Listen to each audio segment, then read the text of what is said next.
Hoje terminamos nosso estudo do livro A Segunda Morte. E aí, meus amigos, depois de aprendermos tudo isso, o que vocês pensam sobre a Segunda Morte? É importante. Livro de Ranieri, que seguiu em desdobramento com Altino e pôde ver tudo isso e nos contar. Vamos então à conclusão do nosso livro. O subabismo. Aproximando da crosta terrestre, naquela volta das esferas mais elevadas, compreendi que meu amigo, o mestre Altino, fazia com que visse de novo as condições inferiores em que vivíamos. Compreendi também que era uma lição de humildade necessária a quem for a regiões superiores sem merecer. A diferença das condições dos seres que agora encontrávamos, evidentemente, aplacava qualquer sentimento de vaidade, orgulho ou glória que pudesse brotar em nosso espírito. E, na verdade, senti isso. Fiquei imensamente pequeno dentro de mim mesmo. Via, assim, a que distância espiritual estávamos da glória de Deus. Teríamos de avançar milênios no interior da própria alma para alcançar o reino de Deus, despertando cada dia novas faculdades que estavam adormecidas em nós mesmos e ali jaziam imobilizadas por milênios, aguardando o despertar de nossos anseios de nascer e crescer de conformidade com a lei de evolução. Porque pela lei despertaremos sempre para coisas espirituais que dormem em nós no fundo da nossa consciência. Se tudo é vida no universo, natural é que a força da lei nos desperte de tempos em tempos. Todo ser despertará para prosseguir a jornada evolutiva, reiniciando nova etapa para o alto. Evoluir é trabalho incessante e árduo que o espírito tem que realizar em si mesmo. Ele é o artífice da construção permanente da própria alma. Na verdade, o ser não é completo, precisa ir se completando à proporção que evolui. Aqueles ensinamentos do Altino caíram-me na alma como a ressonância de coisa nova e com um novo sabor. Sentia neles o gosto da eternidade, ficava abismado na minha ignorância sem limites. De fato, em permanência, como tantos outros, milhares de anos adormecido. E vinha outra vez o pensamento de Paulo. As crianças dá-se leite. Como a criatura custava atingir o ponto de receber e entender notícias mais adiantadas das coisas do universo. Como queríamos entender Deus? Muito limitada e acanhada é a capacidade de compreender Deus. Os espíritos e os homens, ou seja, humanidade, aqui não é o sexo masculino, ainda permanecem nas sombras incapazes e cegos para vislumbrar os raios de sol espiritual. Deus está em nós e nós estamos em Deus. Nele existimos, vivemos e nos movemos, mas não podemos sentir as suas poderosas vibrações de eternidade e de amor. Eu não conseguia impedir o anseio íntimo de conhecer mais, de saber mais, de sentir. Sentia em mim fervilhar e borbulhar na espiritualidade, como poderia ter dito o poeta. Minha mente não sossegou, queria saber. No recesso de minha alma, correntes desconhecidas corriam em alta velocidade e despertavam o desejo de conhecer. Muita coisa não compreendia e queria compreender. Ao mesmo tempo, reconhecia que já havia recebido muito. O fato de me ser permitido viajar com instrutores de envergadura de André Luiz e Altino era evidentemente uma concessão especial, que não merecia. Compreendia e agradecia esse fato com humildade ilimitada e com lágrimas nos olhos. Parecia-me uma oportunidade conseguida por intercessão do Altino, que se empenhava usando o seu crédito pessoal junto às esferas mais altas do espírito. Seria esse interesse motivado por problemas existentes em reencarnações passadas? Grandes eram os laços que nos uniam e também grandes e necessários os acertos na esfera íntima entre nós dois. O passado, embora distante, ainda era vivo e nos arrastava à reconciliação permanente. Já vivíamos no campo do amor, imortal e eterno. Compreendia e aceitava como um filho o gesto do pai que voltava para ajudar, amparar e reabilitar. Se porventura um dia eu não acreditava, me devera alguma coisa, alguma troca me dava o céu. Pensando e sentindo essas coisas, baixei a cabeça sobre o peso da minha pequenez e ignorância. Eu não era mais um menino ainda, espiritualmente, em face do Altino. Pai e filho? Talvez. Estávamos muito próximos da crosta e ouvimos o sussurro de vozes que falavam na sombra e o murmúrio de muita gente que circulava em toda parte. Os mais variados e diversos problemas me assediavam e me convocavam ao raciocínio. Porque tudo aquilo existia e porque os seres não entendiam, os outros seres nem se entendiam a si mesmos, porque agiam como agiam e Deus permitia. Meu filho, esclareceu Altino mansamente, Deus fez o universo para todos os seres, e dele procede a vida, e dentro é governado por suas leis, e aí vivem eles. Conforme vivem, seguem a lei que os faz crescer e os eleva ou decrescem, se rebaixam, se atingem condições e climas inferiores, vivendo no domínio de outras leis. No universo, você já sabe, tudo é lei e as leis governam os seres. Não há uma determinação especial para cada um. Tudo é igual para todos. A mesma lei que atinge um, atinge todos, dependendo do modo de cada um agir. Para isso, a lei do livre-arbítrio, que funciona de conformidade com a evolução de cada um. O livre-arbítrio será maior para o mais evoluído e menor para o menos evoluído.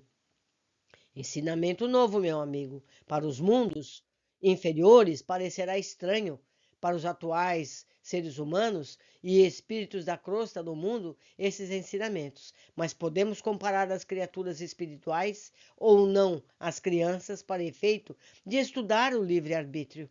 O entendimento de uma criança está em relação à sua idade, desenvolvimento intelectual, sentimental e demais possibilidades.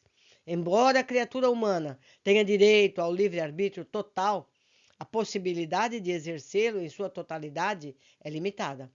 Tanto maior será o livre-arbítrio, quanto maior a sabedoria possuir. Além disso, o seu conhecimento das coisas do universo amplia essas possibilidades. Quem tem pouco conhecimento e pouca sabedoria tem o livre-arbítrio limitado e o grau de conhecimento e sabedoria. Aí se poderia dizer que cada um segundo o seu conhecimento e sabedoria.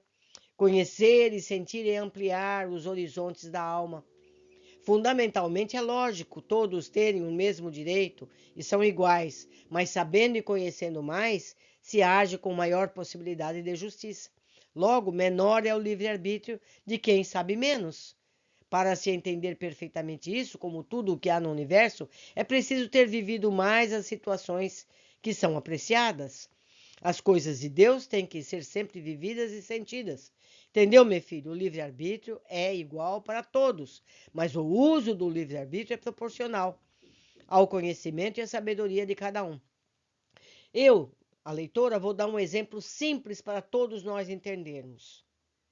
Uma criança de 5 anos é capaz de escolher que escola ela vai frequentar? Será que é capaz? Por que ela não é capaz? Porque ela não tem conhecimento, não tem entendimento das várias variantes envolvidas nessa escolha. É isso que se dá. Espíritos que não têm conhecimentos não podem ter o livre conhecimento, escolha para tudo que eles quiserem, porque eles não entendem as consequências. Por isso que o livre-arbítrio é diferente, mas é igual para todos, variando sua amplitude, certo? Continuando. Altino calou e eu fiquei meditativo, percebendo que estava diante da interpretação da lei, porém com muita lógica. Em compensação, voltou a falar o espírito, quem tem maior responsabilidade diante da lei tem que ser tratado com mais rigor.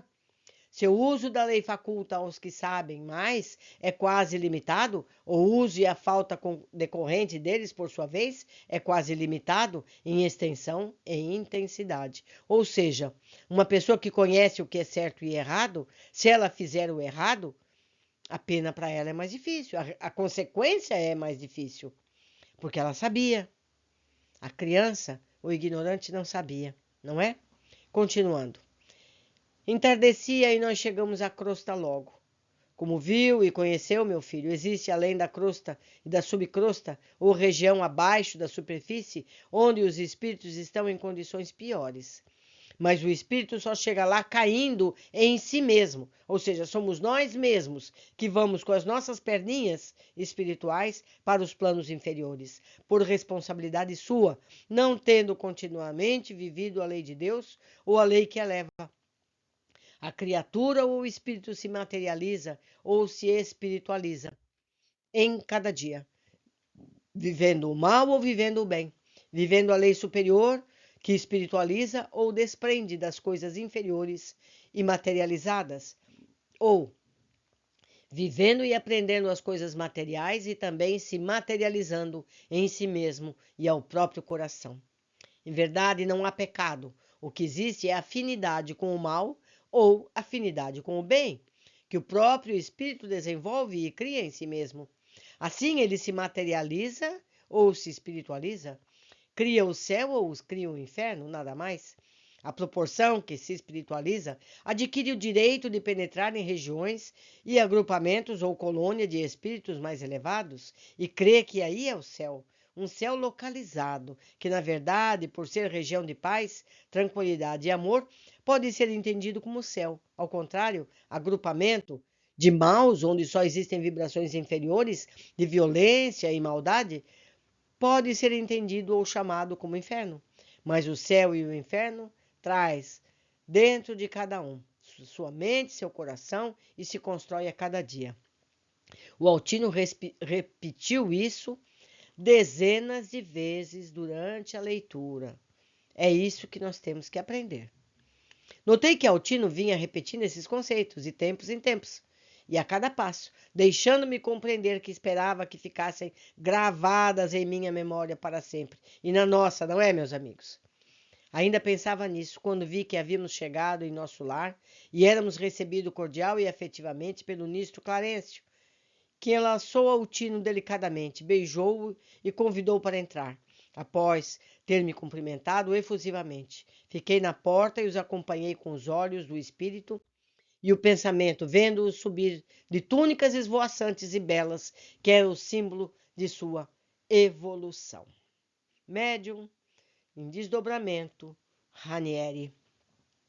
Espero, meus amigos, que vocês tenham gostado desse livro tanto quanto eu gostei.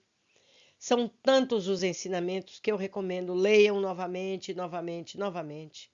Se possível, comprem o livro em papel, para que possam tê-lo junto, a todo momento, para rever esses ensinamentos e fazer com que eles se cristalizem em nós. Foi com grande alegria que estivemos juntos. Eu os aguardo no próximo livro. Um grande abraço e até breve.